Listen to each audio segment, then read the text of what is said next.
اعوذ باللہ من الشیطان الرجیم، بسم اللہ الرحمن الرحیم۔ شہر رمضان الذی انزل فیہ القرآن ھدی للناس وبینات من الہدی والفرقان۔ محترم مکرم حاضرین سامعین، ہم نے گزشتہ جمعۃ المبارک میں آپ کے سامنے بیان کیا کہ اللہ پاک نے رمضان میں قرآن مجید کو نازل کیا، اور اسی وجہ سے دونوں کے مابین ایک گہرا تعلق ہے، یعنی گہرا تعلق روحانی اعتبار سے ہے کہ قرآن کا نزول اور رمضان میں ہونا انسانی روحانی اعتبار سے قرآن جو ہے وہ اس کا فہم، اس کا سمجھنا، اس کا پڑھنا، اس کا تلاوت کرنا، یہ سب چیزیں انسان کو روحانی اعتبار سے مضبوط کرتی ہیں۔ اب قرآن مجید کے نازل ہونے کا بنیادی مقصد کیا ہے؟ ھدی للناس، یعنی پہلا ہے کہ انسانیت کی ہدایت کے لیے، کسی فرد کی ہدایت کے لیے نہیں ہے، کسی قوم کی ہدایت کے لیے نہیں ہے، کسی ملک کی ہدایت کے لیے نہیں ہے، یا کسی خاص قوم کے لیے پیغام نہیں ہے، بلکہ ھدی للناس، عالم انسانیت کے لیے ہدایت ہے۔ اس کے بعد فرمایا کہ بینات من الہدی، بینات واضح دلائل جو ہیں ہدایت سے۔ اب واضح دلائل، جب آپ قرآن مجید پڑھتے ہیں تو آپ کے سامنے واضح دلائل آتے ہیں۔ ہم واضح دلائل اس لیے کہہ رہے ہیں کہ دلیل بھی عربی کا لفظ ہے، لیکن جب آپ کسی کے سامنے دلیل کو رکھتے ہیں تو اس کے بعد اس کو غور و فکر کرنا پڑتا ہے، سوچنا پڑتا ہے، اور پھر اس کے بعد وہ اس دلیل کے نتیجے کو جس کے بارے میں دی گئی اسے سمجھتا ہے۔ یعنی دلیل جو ہے وہ آپ کو عقلی اعتبار سے سوچنے پہ مجبور کرتی ہے، آپ سوچتے ہیں اور پھر کسی نتیجے تک پہنچتے ہیں۔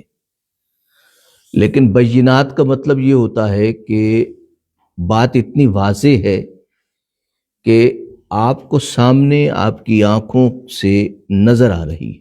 مثال کے طور پہ ایک یہ ہے کہ آپ سے کہا جائے کہ شہر فلاں جگہ پہ ہے اور آپ دلیل دیں اس کی، تو آپ کو سوچنا پڑے گا، سمجھنا پڑے گا، اس کا راستہ اختیار کرنا پڑے گا، تب جا کے آپ شہر پہنچیں گے۔ بینات کا مطلب یہ ہے، بینہ اسے کہیں گے کہ شہر آپ خود دیکھ رہے ہیں، یہ بینہ ہے۔ قرآن مجید نے اس لیے بینہ کا لفظ استعمال کیا، یعنی بیناتم من الہدی، یعنی ایسے حقائق ہیں قرآن مجید میں کہ جنہیں آپ اپنی گویا آنکھوں سے دیکھ رہے ہیں۔ اب مثال کے طور پہ فرعون کا انجام انسان اپنی آنکھوں سے ایک لحاظ سے اگر دیکھے تو آج کے دور کا فرعون بھی ہوگا، انسان ان کا انجام اپنی آنکھوں سے دیکھتا ہے۔ اور ماضی کے فرعون یا نمرود اور حامان جو ہے اسے تو کسی بھی تاریخی کتاب نے مس نہیں کیا، تو وہ حقائق ایسے ہیں، وہ چیزیں ایسی ہیں کہ جو آپ کو سامنے نظر آتی۔ مثال ہے، کسی کام کا انجام ایسے ہوگا، قرآن مجید نے بیان کیا، تو ہزاروں سالوں سے اس چیز کا انجام وہی ہو رہا ہے جو قرآن نے بیان کیا۔ اس طرح قرآن مجید نے جن جن چیزوں کو بیان کیا اور جن حقائق کو سامنے رکھا، وہ تمام حقائق جو ہیں آج بھی ایسے لگتا ہے کہ انسان ان چیزوں کو آنکھوں سے دیکھ رہا ہے۔ ایک باشعور انسان جب سوچتا ہے تو اسے آنکھوں کے سامنے ہر چیز محسوس ہوتی ہے۔ اسے محسوس ہوتا ہے کہ ماضی میں جو کچھ ہوتا رہا حال بھی اس سے بچا ہوا نہیں ہے۔ تو قرآن مجید اس وجہ سے فرماتا ہے کہ بینات من الہدی، آپ اسے پڑھ کے دیکھیں، آپ کو ایسے محسوس ہوگا کہ آپ آنکھوں سے دیکھ رہے ہیں راہ ہدایت کی باتیں۔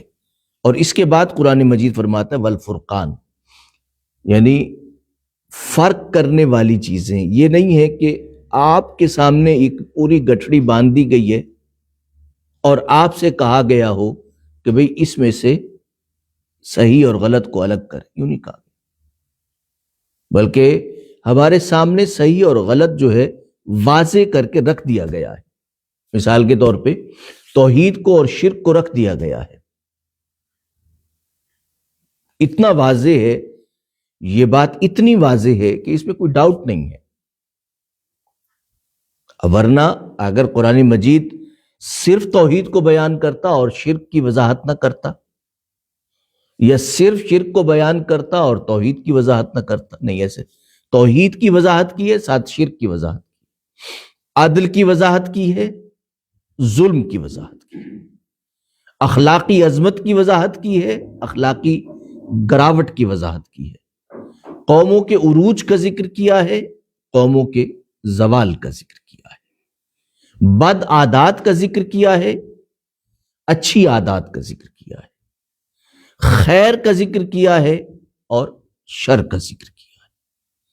ایسا نہیں ہے کہ ہم پہ چھوڑ دیا گیا ہو، قرآن بتاتا ہے والفرقان، آپ پہ نہیں چھوڑا گیا، بلکہ آپ کو آپ کے سامنے بالکل واضح طور پہ خیر اور شر کے درمیان فرق کر کے رکھ دیا گیا ہے۔ قرآن مجید اس لیے فرماتا ہے کہ یہ ہے قرآن، یہ یوں سمجھیے کہ جیسے انسان جو ہے جب کوئی آپ سے کہتا ہے کہ آپ نے فلان جگہ جانا ہے، آپ کہتے ہیں مجھے فلان جگہ جانا ہے، تو ایک شخص آپ کی رہنمائی کرتا ہے، کہتا ہے اس طرح جائیں گے، یہ تو ہو گیا ہدایت، جیسے قرآن نے فرمایا۔ پھر اس کے بعد آپ آگے چلتے ہیں تو وہ کہتا ہے کہ یہ نشانیاں آئیں گی، یہ علامات آئیں گی، تو یہ ہے بینات من الہدی، یعنی آپ منزل کی طرف چلے ہیں تو راستے میں نشانیاں اور آپ کے سامنے واضح باتیں آئی ہیں۔ اور فرقان کیا ہے؟ پھر آپ سے کہا گیا کہ آپ اس جگہ اس طرف نہیں جائیں گے، اگر آپ اس طرف چلے گئے تو یہ غلط راستہ ہوگا، اس طرف جائیں گے تو یہ صحیح راستہ ہوگا۔ اور پھر بتایا گیا کہ جب آپ اپنی منزل پہ پہنچیں گے تو یہ چیز ہوگی، یہ فرقان ہے۔ تو اس کے بعد جب آپ پہنچیں گے تو آپ کو بتا دیا گیا ہے کہ یہ ہوگی تو ٹھیک ہے، یہ نہیں ہوگی تو ٹھیک نہیں ہے۔ تو قرآن مجید نے آغاز سفر سے لے کر انتہائے سفر تک انسان کی رہنمائی کی ہے اور اس کے سامنے حقائق کو بیان کیا ہے۔ تو قرآن مجید اس لیے فرماتا ہے کہ یہ قرآن رمضان میں نازل کیا گیا، اس میں 3 باتیں ہیں، اور یہ تینوں باتیں قرآن پڑھنے والا جب پڑھتا ہے اس کے سامنے آ جاتی ہیں۔ اللہ پاک کی بارگاہ میں التجا ہے کہ اللہ پاک ہمیں عمل کی توفیق عطا فرمائے، آمین ثم آمین، وما علیہ الا البلاغ۔